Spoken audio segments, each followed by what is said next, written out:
Ассаламу алейкум, приветствую всех. Хвала Аллаху, я на свободе, у меня все хорошо.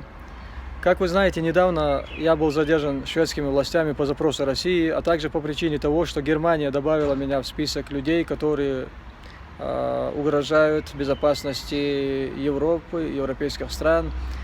Я полагаю, сделали они это тоже по указке российских властей. Написали о том, что я несу какую-то угрозу, что я очень опасен, и по этой причине меня изначально задержали. Но затем, через несколько часов, выяснилось, что я также нахожусь в списке разыскиваемых Интерполом людей по запросу России. Мне зачитали те обвинения, которые выдвигает российская сторона.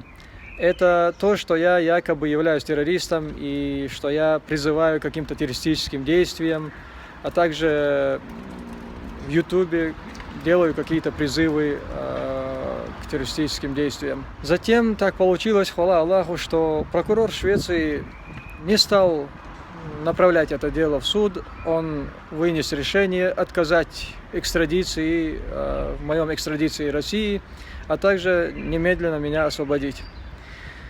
Я знаю, что многие люди переживали, и для меня это было приятной неожиданностью. Я и не ожидал, что так много людей будут переживать за мою судьбу.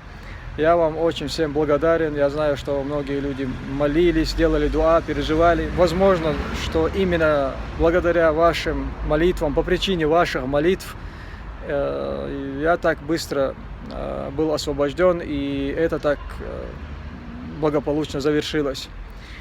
Еще раз спасибо всем, кто переживал.